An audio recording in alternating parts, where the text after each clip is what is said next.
Hello again, and welcome to the fifth lesson in the OpenLI training series. This time around, I'm going to show you how to install the OpenLI components using the software packages that we publish for every OpenLI release.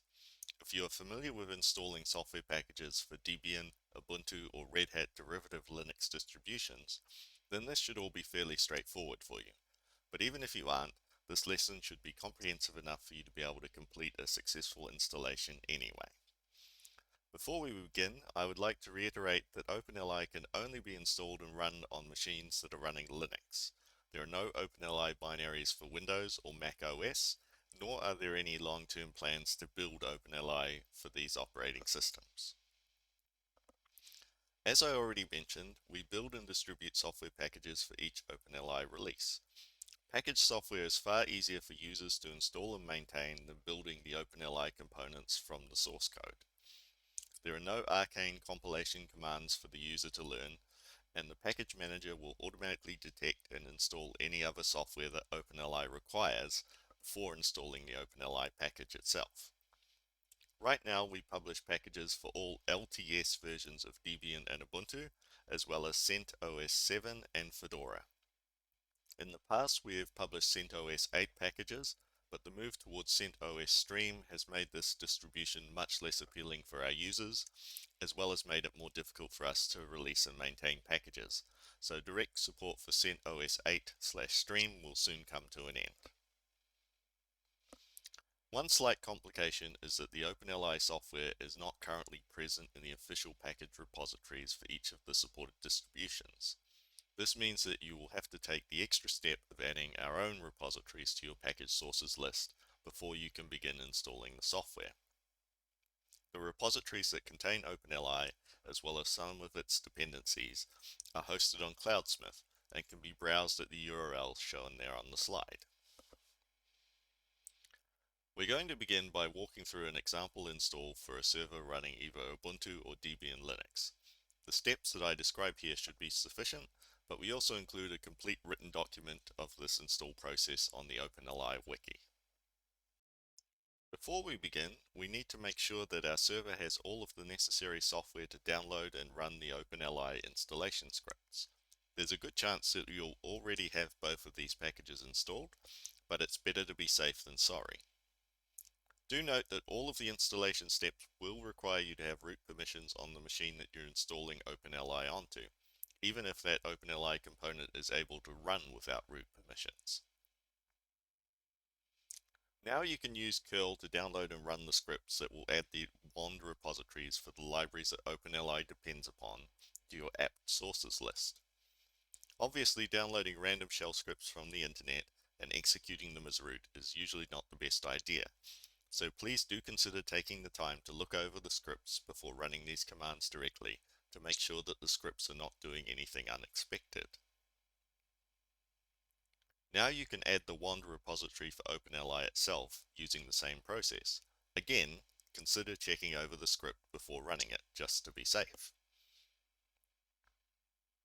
Once you've added those repositories to your apt sources list, you'll then need to run apt update to force your package manager to fetch the latest list of available packages from each repository. And now you are ready to install the OpenLI components themselves. Each component is its own separate package, so you'll need to run 3 separate install commands.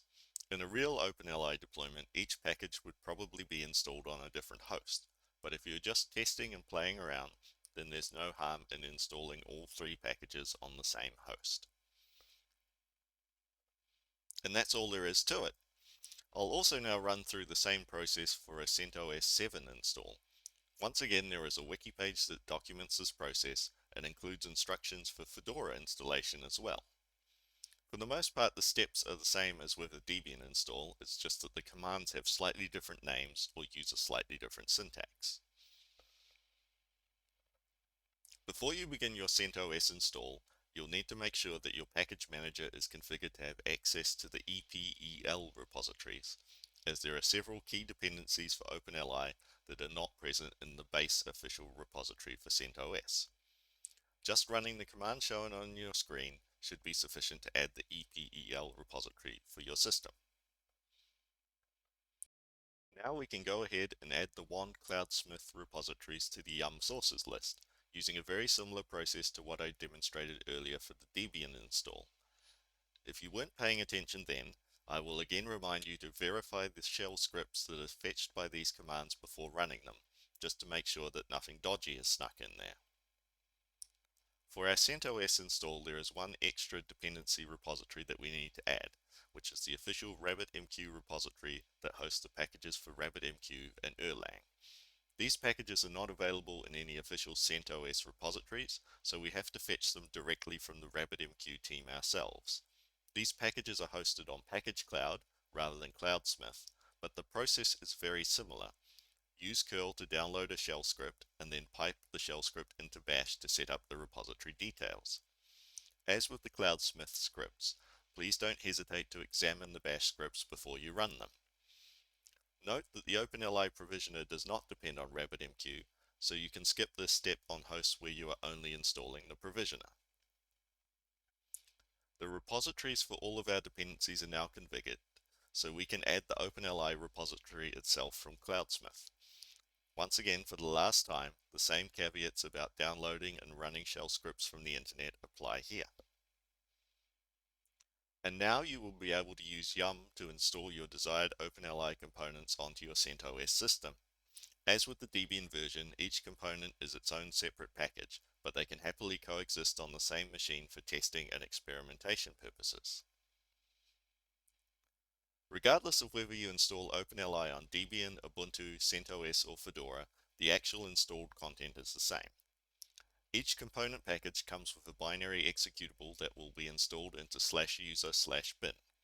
Outside of any testing or debugging activities though, you will probably not find yourself running the binaries directly, as each component is also registered with systemd as a service. You can then use standard systemd commands to interact with the service, such as the example given here, which demonstrates how to check the status of the OpenLI provisioner service. Note the hyphen in the service name. This hyphen is present in the service name for all three components. Documentation for each component will also be installed into /user/share/doc/OpenLI. OpenLI configuration files must be placed in the /etc/OpenLI directory, which will be created when you install your first component package. Each component has its own configuration file, which must be located at the paths shown on the slide here. The provisioner also has a second configuration file where it maintains the current set of active intercepts and their specific settings. This too must be present at the paths shown on the slide. Example config files are pre-installed to /etc/OpenLI when the corresponding package is installed, but all example configs have the word example in their name to prevent them from being accidentally used by a running component. This means that a fresh packaged install of a collector, for example, will not have a config file at /etc/OpenLI/collector-config.yaml. You will need to create one manually before you can start the collector service. OpenLI component packages will also install a corresponding rsyslog config file into /etc/OpenLI/rsyslog.d. If you're using rsyslog on your OpenLI machines, then you can copy these config files into /etc/rsyslog.d and restart your rsyslog daemon to enable them. Once you do that, the installed OpenLI components will write their log messages to files located in /var/log/OpenLI. If you are not using rsyslog for logging, or cannot be bothered with the steps I just described, then you will instead find any log messages that are generated by OpenLI components within /var/log/messages. The version of OpenLI that you've just installed is not perfect, and we are continually working on adding new features and fixing bugs. These fixes and improvements are periodically combined into new releases of the software, which I strongly recommend that you upgrade to as soon as they are made available. There are a few ways for you to ensure that you are notified when a new OpenLI release has occurred. The first is to simply periodically check in at the releases page on the OpenLI GitHub, as all new releases are published there. Another way would be to use the watch functionality on GitHub to subscribe to notifications of new releases. Lastly, if you prefer an Atom feed of the releases page, then you can grab that at the URL shown on the slide. Once you are aware of a new release, then updating an installed OpenLI package is as simple as running the appropriate update command for your package manager. And if for some strange reason you decide that you no longer want an OpenLI component package that you've installed, you can also remove the package with a single command. Once again, the corresponding command to uninstall the OpenLI collector for each package manager is shown on the slide. Note that in the Debian and Ubuntu cases, the purge argument will also delete any configuration files that you may have created in /etc/OpenLI. If you wish to preserve those files for whatever reason, then you can leave out this --purge argument from your uninstall command. And this brings us to the end of this lesson. You should now be in a position where you can comfortably install the OpenLI software packages on your preferred Linux distribution. In the next lesson, I'm going to introduce you to the OpenLI Training Lab, a set of Docker containers that will allow you to experiment with an OpenLI deployment in a virtual environment. Much of the remainder of this training is going to use this lab to walk you through configuring the OpenLI components and give you an opportunity to see a working deployment in action. This experience will hopefully assist you when it comes time to deploy OpenLI on your own network. I look forward to seeing you again in the next lesson.